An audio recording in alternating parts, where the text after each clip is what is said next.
Father Dominic's phone buzzed at 11:47 p.m. on August 28, 2023, as he was locking up St. Agnes Church, his breath fogging in the cool night air.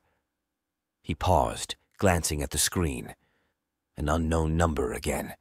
His finger hovered over the notification, dread pooling in his stomach. The text was brief but piercing. "You can't hide forever, Father." The message marked the sixth he'd received that week, each one more unsettling than the last. For nearly 10 years, Dominic had served this small Connecticut town, his days a monotonous cycle of mass, confessions, and visits to the sick.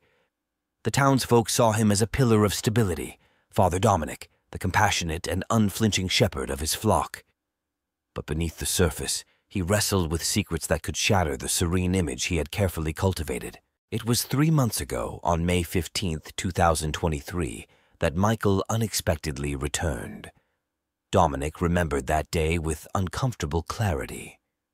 The late afternoon sun had cast long shadows across the rectory as he reviewed Sunday's sermon, a knock breaking the silence. Opening the door, he was confronted by the sight of a young man, taller and leaner than when Dominic had last seen him, but with the same intense eyes. The boy he had once known was now a man.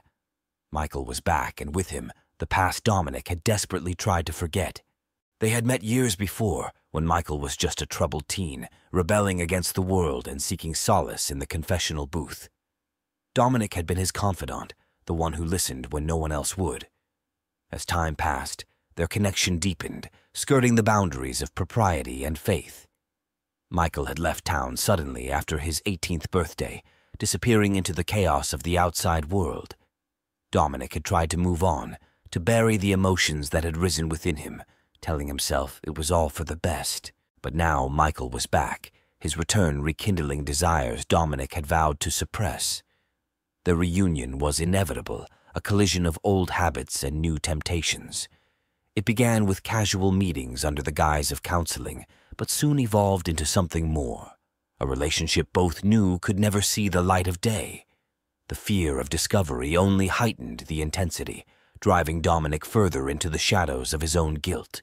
That first message had come on July 12, 2023, during one of those late-night meetings with Michael.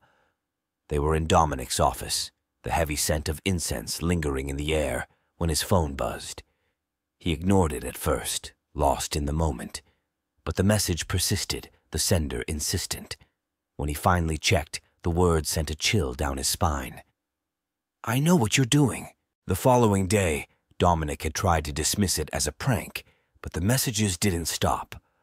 By August 1st, 2023, they had become a daily occurrence, each one more threatening than the last. "How long do you think you can keep this secret?" one read. Another, "You'll burn for this, Father." The anonymity of the texts was terrifying. He had no idea who was watching or how much they knew. The last death had occurred on August 18th, 2023, just 10 days ago. Mrs. Jenkins, a devoted parishioner, was found dead in her home, no signs of struggle, no obvious cause.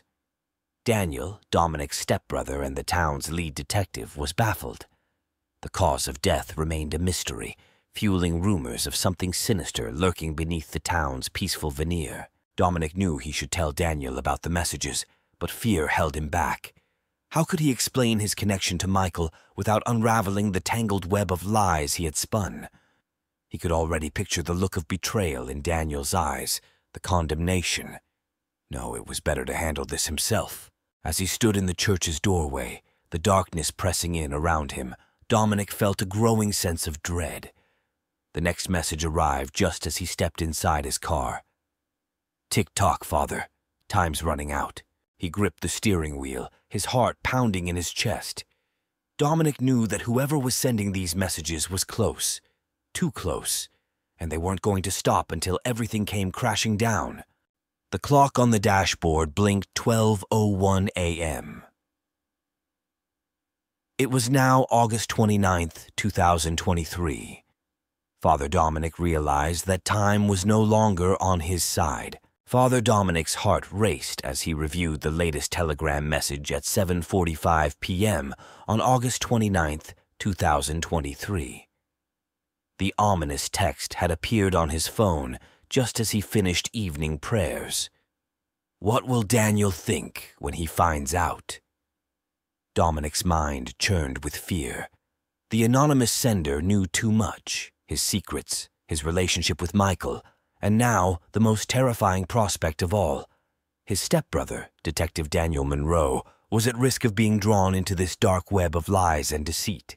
That night, after locking up the church, Dominic drove to the rectory, the road illuminated only by the flickering streetlights.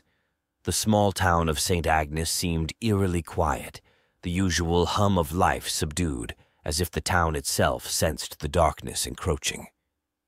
Dominic parked his car and sat in the driver's seat for a moment, staring at the message. He could almost feel the walls closing in around him.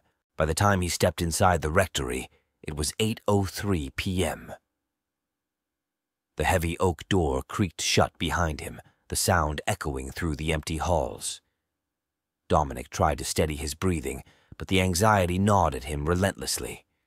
He knew he couldn't keep this up much longer. The messages were becoming more frequent, and the pressure was unbearable. Worse, Michael was beginning to sense the tension. Michael had called him earlier that day at 2:15 p.m., his voice tinged with worry. "Dom, we need to talk. I'm getting a bad feeling about all this." Dominic had brushed it off, reassuring Michael that everything was under control, but the truth was far from it. He was losing his grip, and he knew it. The deaths had started 6 weeks ago, on July 17th, 2023, with Mr. Harris, an elderly man who had been a regular at Sunday Mass. His body was found in his home, peaceful in appearance, but the coroner couldn't pinpoint a cause. Just 4 days later, on July 21st, 2023, Mrs. Delgado, another devout parishioner, was found dead under similar circumstances. No signs of foul play, no clear reason, just another unexplained death in a town that prided itself on being safe and quiet. Daniel was frustrated. He had been working tirelessly, piecing together the few clues he had, but nothing added up. Dominic knew his brother well enough to see the toll it was taking on him. Daniel had confided in him just 2 nights ago, on August 27th, 2023, over a late dinner at the diner they frequented. It was 9:30 p.m., and Daniel had pushed his half-eaten plate away, leaning back in the booth with a sigh. "Something's not right, Dom. I can feel it. These deaths, they're connected somehow, but I can't figure out how." Dominic had nodded, pretending to listen, but his mind had been elsewhere, consumed by his own fears. Now, as he paced the rectory, he regretted not paying closer attention. What if Daniel was closer to the truth than either of them realized? What if the connection was him? The clock ticked loudly in the silence, each second amplifying his anxiety. At 8:45 p.m., Dominic's phone buzzed again. He hesitated before picking it up, his pulse quickening as he read the message. "Michael isn't safe with you. Maybe Daniel should know why." His blood ran cold. The implication was clear.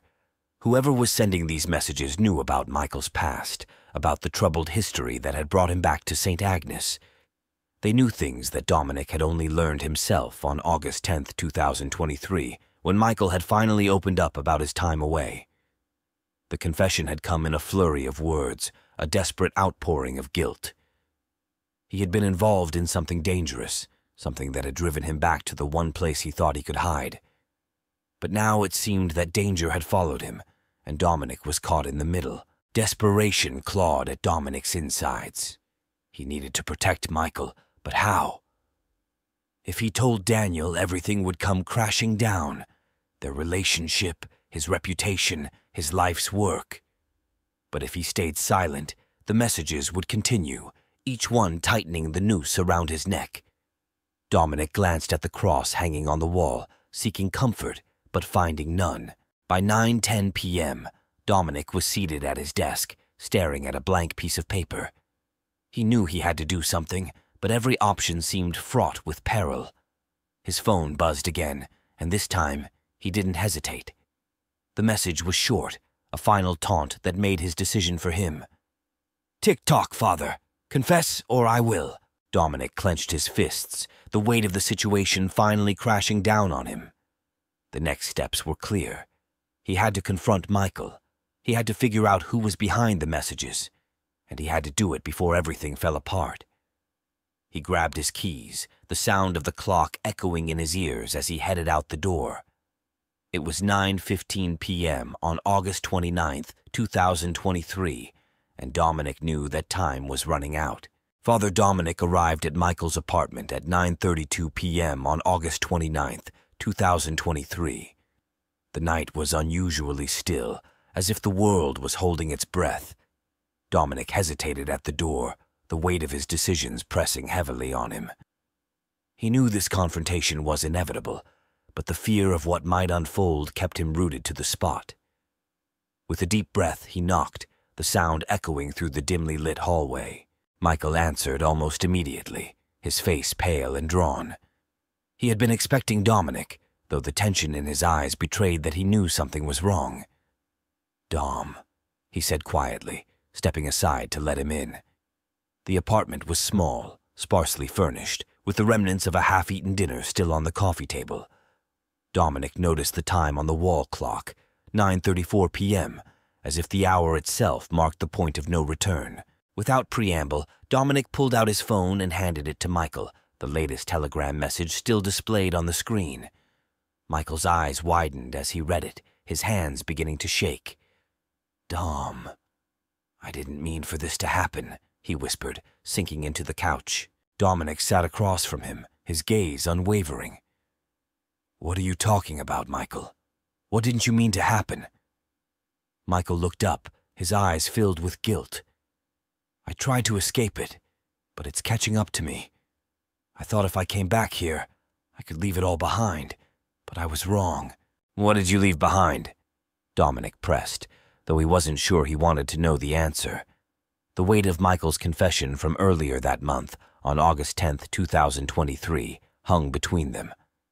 Michael had hinted at something dark, something that had driven him back to St. Agnes, but he hadn't gone into detail. Now Dominic feared those details were about to spill out. "There was a man," Michael began, his voice barely above a whisper. "His name was Victor. I met him 2 years ago in Boston. He wasn't a good person, Dom. He was dangerous. At first I didn't see it, or maybe I didn't want to, but I got involved with him, deeper than I should have. He had connections, people who did things, bad things. I found out too much, and when I tried to leave, he threatened me." Dominic felt a cold dread settle in his stomach. "What kind of things, Michael? What did you find out?" Michael hesitated, his eyes darting around the room as if looking for an escape. Victor was running a blackmail ring. He had dirt on powerful people, politicians, business leaders. I stumbled across some files he kept hidden. They were recordings, Dom, of things I can't even describe. I was terrified, so I ran. But I knew it wouldn't be long before he found me. Dominic's mind raced. The deaths in St. Agnes, the mysterious messages, they were all connected to this. "Do you think Victor is the one sending these messages? Do you think he's here in town?" Michael nodded, tears welling in his eyes. "He must be. I didn't think he'd go this far, but... the deaths, Dom. They match his style. He's warning me. He's telling me I can't escape." A sharp knock on the door interrupted them, and both men froze. The knock came again, louder this time. Michael's face drained of color, and Dominic felt his heart hammering in his chest. "Michael, who would come here at this hour?" Dominic whispered, his voice tinged with panic. Michael shook his head, his eyes wide with fear. "I don't know, but we can't answer it, Dom. We can't." The knock turned into a pounding, and Dominic rose slowly, his mind screaming at him to stay put, but his feet moved toward the door. "Dom, no!" Michael's voice was desperate, but Dominic was already at the door, his hand on the knob. He glanced back at Michael, seeing the terror etched on his face, and paused. But then a voice called out from the other side, one that made Dominic's blood run cold. "Dominic, it's me. Open up." It was Daniel. Dominic's hand trembled as he unlocked the door, his brother's presence both a relief and a new source of fear. Daniel stepped inside, his expression grim, his eyes scanning the room before landing on Michael. "We need to talk," Daniel said, his voice low, almost threatening. "Daniel, what are you doing here?" Dominic asked, trying to keep his voice steady. "I've been following a lead," Daniel replied, his gaze never leaving Michael. "And it brought me here. Dom, I know about the messages. I know about Victor." Michael visibly recoiled at the name, and Dominic felt a sinking sensation in his gut. "Daniel, what do you know?" Dominic asked, his voice barely concealing his fear. Daniel turned to him, his expression a mix of anger and concern. "I know that Victor is a dangerous man, and I know that Michael is in way over his head. I've been looking into these deaths, Dom, and I've found a pattern, one that leads right to him." Michael stood up, panic in his eyes. "You don't understand, Daniel. If you found a pattern, it means Victor knows.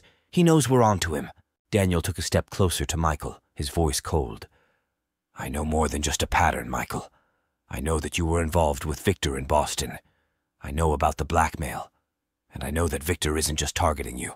He's targeting anyone who knows too much." Dominic's head spun. "Daniel, how do you know all this?" Daniel sighed, looking down. "I didn't want to believe it. But I've been getting messages too, Dom. They started the same day Mrs. Jenkins died, August 18th, 2023. At first, I thought they were just warnings. But now I know they're more than that. Victor's trying to clean up loose ends, and we're all in danger." Michael slumped back onto the couch, burying his face in his hands. "What do we do, Daniel? How do we stop him?" Daniel looked at Dominic, his eyes hard. "We don't. We have to get out of here. Tonight.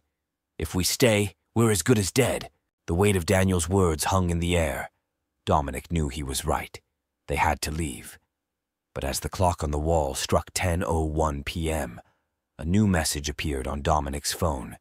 It was from Victor, and it chilled him to the core. "Too late, Father. I'm already here." Dominic's breath caught in his throat. There was no more time for decisions or regrets. They had to act, and fast. The instant Father Dominic read the message, "Too late, Father. I'm already here." His blood ran cold. It was 10:01 p.m. on August 29th, 2023, and the walls of Michael's apartment seemed to close in, suffocating them with dread. Dominic glanced at Daniel, who had gone rigid, his face a mask of controlled panic. Michael, pale as death, stared at the door as if expecting it to burst open at any moment. We have to move.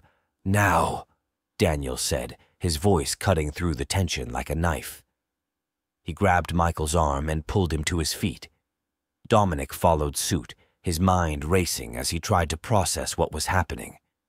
They had no plan, no direction, only the primal urge to escape. The three of them rushed out of the apartment, the hallway eerily silent in the dim light. As they reached the stairwell, Dominic felt his phone buzz again. He ignored it, knowing whatever it said would only fuel the terror driving them forward. They descended the stairs quickly, their footsteps echoing off the walls in a frantic rhythm. By the time they reached the building's exit, it was 10:06 p.m. Dominic hesitated, his hand on the door, suddenly aware of the oppressive darkness outside.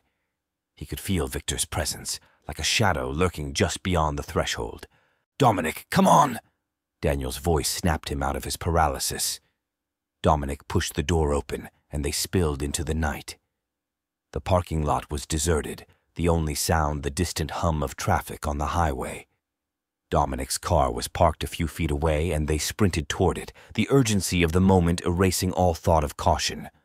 As they neared the car, Dominic's phone buzzed again, and this time he couldn't resist the urge to look. The message was chilling in its simplicity. "Turn around." Instinctively, Dominic froze and looked back toward the building. A figure stepped out of the shadows near the entrance, tall and imposing. Even in the dim light, Dominic recognized him. It was Victor. His face was calm, almost serene, but there was an unmistakable menace in his eyes. "Get in the car!" Daniel shouted, pulling Dominic back to the present. They scrambled into the vehicle, Daniel behind the wheel, Dominic in the passenger seat, and Michael in the back.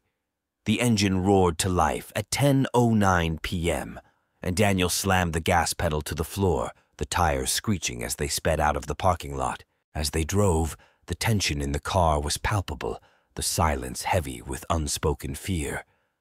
Dominic couldn't shake the image of Victor's calm expression, the way he had simply watched them flee. He knew they weren't safe, not yet. "Where are we going?"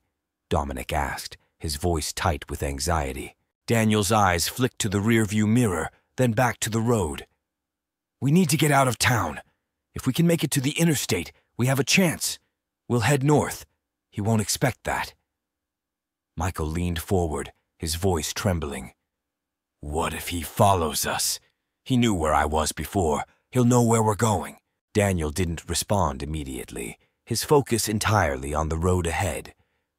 "We'll have to take that risk," he finally said, his tone grim. "If we stay in St. Agnes, we're dead." Dominic checked his phone, hoping for some kind of reassurance, but there was only another message from Victor. "You can't run forever." He felt a wave of despair wash over him. How could they possibly escape someone like Victor, a man who seemed to be everywhere and nowhere at once? As the clock on the dashboard ticked over to 10:18 p.m., Dominic's thoughts spiraled into a dark abyss, every worst-case scenario playing out in his mind. They reached the edge of town at 10:25 p.m., the streetlights giving way to the darkness of the open road. The vast emptiness ahead should have been a relief, but it only deepened the sense of isolation. They were alone out here, with no one to turn to, no one to help. Dominic's phone buzzed yet again, and his hands shook as he picked it up. The message was different this time, a direct threat that made his heart skip a beat. "There's no escape, Father. It ends tonight." Just as the car sped onto the interstate, the headlights of a vehicle appeared in the rearview mirror, closing in fast. Dominic saw Daniel's eyes narrow, his knuckles turning white as he gripped the steering wheel. "He's found us," Daniel muttered, pressing down on the accelerator.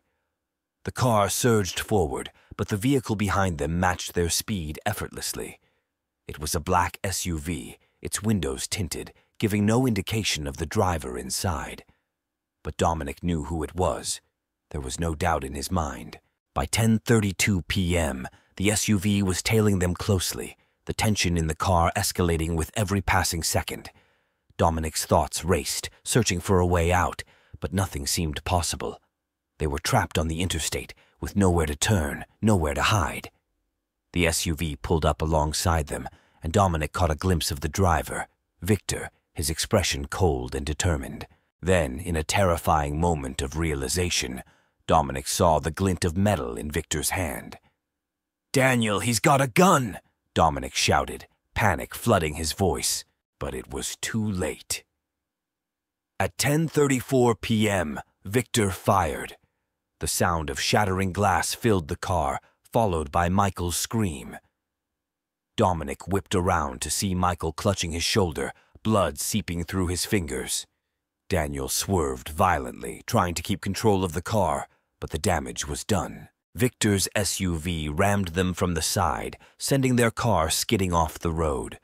They crashed into a ditch at 10:36 p.m., the impact jarring Dominic's senses, his vision blurring. The car's engine sputtered and died, leaving them in suffocating silence, the only sound the ragged breaths of the injured. Dominic forced himself to move, to look at Michael. He was slumped against the seat, his eyes half closed, his breathing shallow. "Michael, stay with me," Dominic begged. But there was no response. Before he could react, the car door was yanked open, and Victor loomed over him, his gun still in hand. "It's over, Father," Victor said, his voice devoid of emotion. "You should have known better than to run." Dominic closed his eyes, a cold resignation settling over him. There was no escape, no salvation. This was the end. He had led them all to this moment. The gunshot echoed through the night, cutting through the stillness at 10:37 p.m. on August 29, 2023. Father Dominic flinched, but the pain never came. He opened his eyes to see Victor's expression change, a flicker of surprise before he crumpled to the ground. Behind him, Daniel stood, his own gun smoking, his face a mask of grim determination. The shot had been swift, a final act of desperate courage. Dominic's breath caught in his throat as he turned to Michael, slumped against the seat, his blood staining the upholstery. "Michael, stay with me," Dominic pleaded, his voice cracking with emotion. He glanced at the dashboard clock. 10:39 p.m. time was slipping away, and so was Michael. The realization hit Dominic with the force of a tidal wave. This was his fault. He had dragged Michael into this nightmare, and now he was watching him fade away. "Dom!"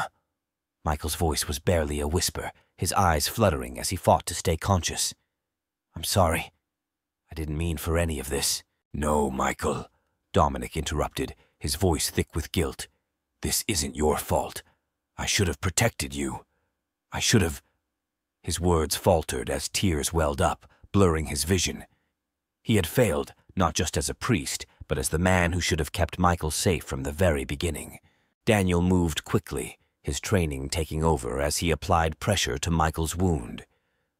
"We need to get him to a hospital," Daniel said, his voice firm, though the urgency in his eyes betrayed the fear he was trying to hide. "Stay with us, Michael. Just hold on." But Dominic could see the life draining from Michael, his breathing growing weaker with each passing second. The clock now read 10:42 p.m., and with every tick, the hope of saving Michael slipped further from their grasp. Sirens wailed in the distance, but Dominic knew they wouldn't arrive in time. He reached out, taking Michael's hand in his, feeling the coldness seeping in. "I'm here, Michael," he whispered. "I'm right here." Michael's eyes met his, a fleeting moment of clarity passing between them. "Dom, thank you," he murmured, his voice so faint it was almost lost in the wind. Then, as the clock ticked to 10:44 p.m., Michael's hand went limp in Dominic's grasp, his last breath escaping in a quiet sigh. The world seemed to stop, the silence after the storm more deafening than the chaos that had preceded it. Dominic stared at Michael's lifeless body, a hollow emptiness consuming him. There was no redemption, no solace, only the unbearable weight of loss and the knowledge that nothing could undo the damage that had been done. Daniel's hand on his shoulder brought Dominic back to the present, but the touch offered little comfort. "He's gone, Dom," Daniel said softly, his voice heavy with sorrow. Dominic nodded numbly, his mind replaying the night's events over and over. It was 10:46 p.m., and everything was over.